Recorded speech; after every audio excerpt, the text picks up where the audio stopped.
Bonsoir à toutes et à tous, ce soir, deux petites histoires d'horreur pour vous coucher en tremblant. Et on commence tout de suite avec un cryptide. Est-ce un pur produit d'un rêve ou bien une réalité? Découvrez-le tout de suite.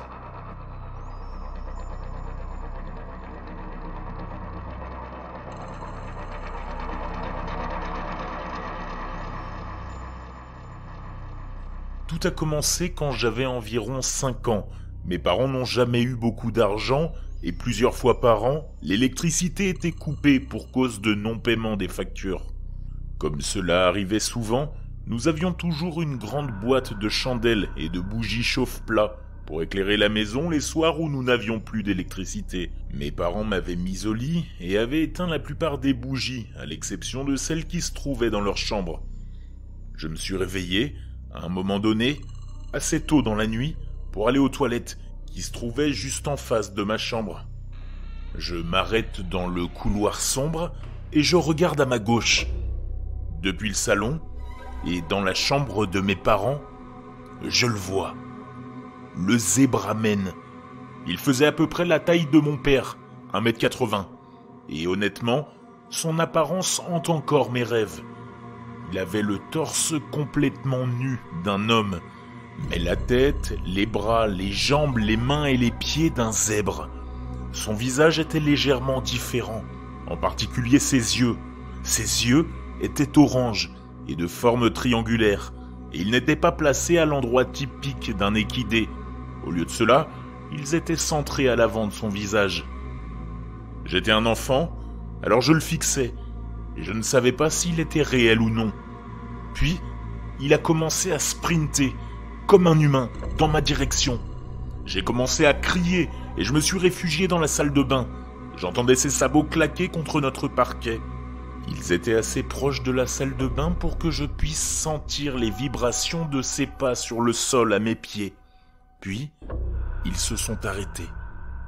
Quelques secondes plus tard, mes parents étaient dans la salle de bain avec moi, tandis que je criais et pleurais, terrifié. Mes parents ont supposé que j'étais peut-être somnambule, puis cela s'est reproduit. Quelques mois plus tard, j'ai revu Zebraman. Et encore une fois, je l'ai fixé et il a commencé à courir vers moi. J'ai crié et je me suis caché, et mes parents sont venus me réconforter à nouveau.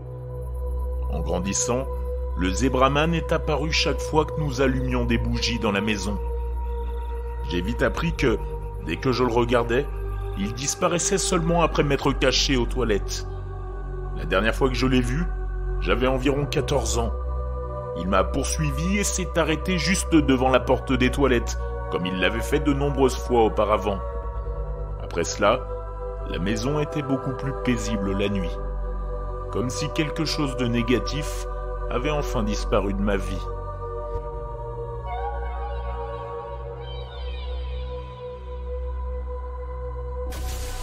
C'était il y a environ 20 ans, dans un appartement neuf à San Diego. J'y ai vécu avec ma petite amie pendant près d'1 an, puis nous avons rompu. Elle a déménagé, et un ami a fait une coloc avec moi, surtout parce qu'il avait besoin d'un endroit où crécher pendant quelques mois. Et moi, j'avais besoin d'un peu de sous pour payer le loyer. On l'appellera Z. J'avais un canapé pliable sur lequel Z restait, et Z ne travaillait pas. Il regardait donc la télé toute la journée, ou jouait à des jeux vidéo pendant que j'étais au travail. Le soir, on faisait la fête. Beaucoup trop. Z se plaignait toujours de ne pas pouvoir dormir, et il se retrouvait toujours réveillé au milieu de la nuit à regarder fixement un coin de la pièce. Je n'y ai jamais vraiment prêté attention car l'alcool et les drogues perturbent tous les sens. Alors je me disais, peu importe, dans tous les cas tu vas te coucher bourré. J'avais un lecteur de DVD sans bouton dessus. Il fallait utiliser la télécommande pour le contrôler, sauf pour l'allumer ou l'éteindre. Z a acheté un DVD de la série Lost. C'est vous dire à quel point cette série est vieille. Et il a lancé « je vais commencer à le regarder, ça te tente ?» Et je lui ai dit de me prévenir quand la série serait lancée et que je sortirais à ce moment-là. Une demi-heure est passée, je suis sorti et j'ai trouvé la pièce tout en désordre. Pour faire court, il n'avait pas trouvé la télécommande. Nous avons alors collectivement retourné tous les meubles. Nous avons passé près de 2 heures à chercher la télécommande, partout. Comme nous buvions pas mal, nous avons même vérifié nos voitures, le lave-vaisselle et les poches des jeans qui étaient dans les paniers à linge. Littéralement partout. Comme Z était tout le temps vissé dans le canapé-lit, nous avons bien sûr tout démonté. Et la télécommande n'était pas là. À ce moment-là, nous nous sommes sentis abattus. Et nous avons décidé d'aller acheter un nouveau lecteur DVD pour regarder Lost. Nous avons remis la maison en ordre et étions assis sur le canapé, côte à côte. Je savais que c'était impossible, mais je me suis dit que je n'avais pas vérifié le congélateur, même si nous avions vérifié le frigo. Alors j'ai dit à mon pote, « Hey, laisse-moi vérifier un dernier endroit. » Je suis allé au congélateur, la télécommande n'y était pas. Je me suis retourné vers lui et la putain de télécommande était sur le canapé, exactement là où j'étais assis quand je me suis levé, 20 secondes plus tôt pour aller au congélateur. Z était sur son ordinateur portable, juste à côté pendant tout ce temps. Je l'ai ramassé et j'ai dit « Mec, où est-ce que tu l'as trouvé ?» Il m'a regardé et il est devenu blanc. On a couru dehors et on a flippé pendant environ 45 minutes.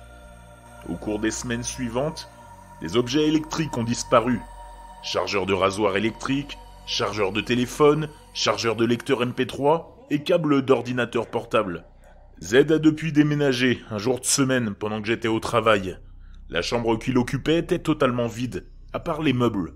Quand je suis rentré du travail, tous ces câbles qui avaient disparu étaient dans un coin de la pièce.